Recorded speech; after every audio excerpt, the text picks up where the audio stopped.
So is pop punk back? That is a question I'm aiming to answer by the end of this review, hopefully. So this is a day late. Yesterday the albums dropped. I've been battling an ear infection, unfortunately, and I just could not record these reviews. So it is Saturday evening, looking nice out here. So hopefully I can get through this. Stateside dropped their official debut full-length album, Where You Found Me, yesterday. I had the privilege of seeing Stateside a couple months ago back in March in DC, and they put on a hell of a show. I was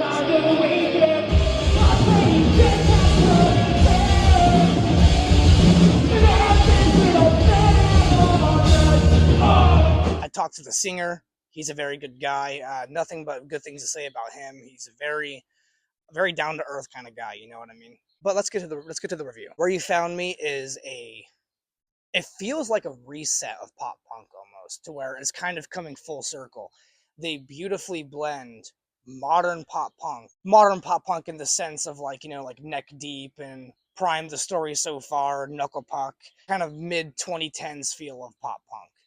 But they also add a lot of fresh riffs from back in the day, which is kind of cool. They kind of have a new take on the early 2000s to mid 2000s riff style of skate punk from back then, and it works really well.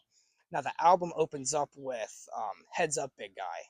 It is a strong start to the album. It immediately kicks you in the teeth. It immediately shoves you in. It is catchy. It is awesome. It is a fantastic song. But then you have the second track, Stay Sweet, featuring Joe Taylor of Knuckle Puck. I listened to that when I saw he was featured. I listened to it one time, put it down, and avoided the rest of the singles after that. I wanted to hear this song front to back for the first time, totally blind.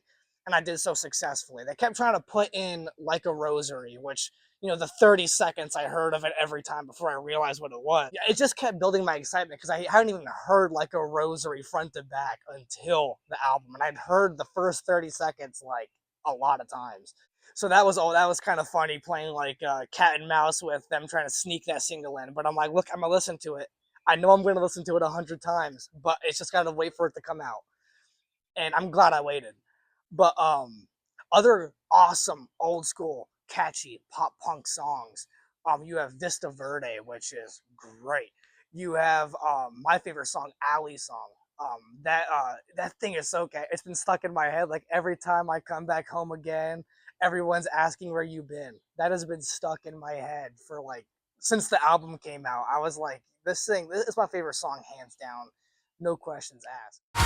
Every time I come back home again, someone's always asking where you've been. You also have The Bitter Spring. You have the album Closer, A Mile Marker. All just straight balls to the wall pop punk bangers. It is fantastic. Like, they not a single second seems wasted on this album. A great debut. You can tell because they've had so many good projects and tracks and EPs coming into this thing that you kind of knew that the album was going to go off.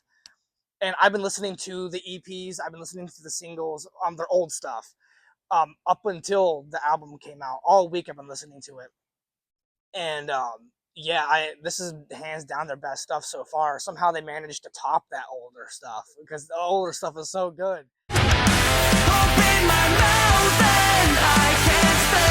And then you have a couple other tracks on this thing. It's not all balls to the wall pop punk. You also have like the fourth track, the end's not near, it's here.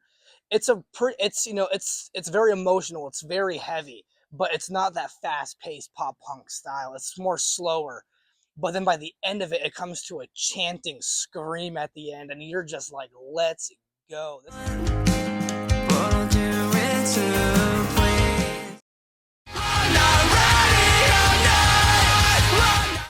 But then you have California Calls Me Home. It features fellow SoCal band Vamachara, if that's how you pronounce it.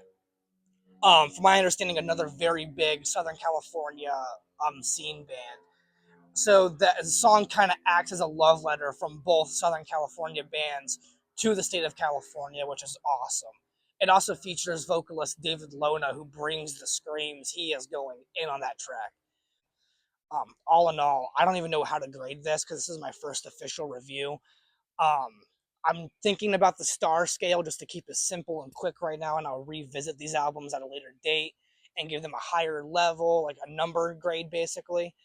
But I'm gonna give this a 4-star review. The only reason why I'm not giving it a 5-star is because it's hard for your first review to give such a high score for an album. But this is a very strong effort. This is a very great debut, and I am extremely excited to hear what this band Stateside has to offer in the future.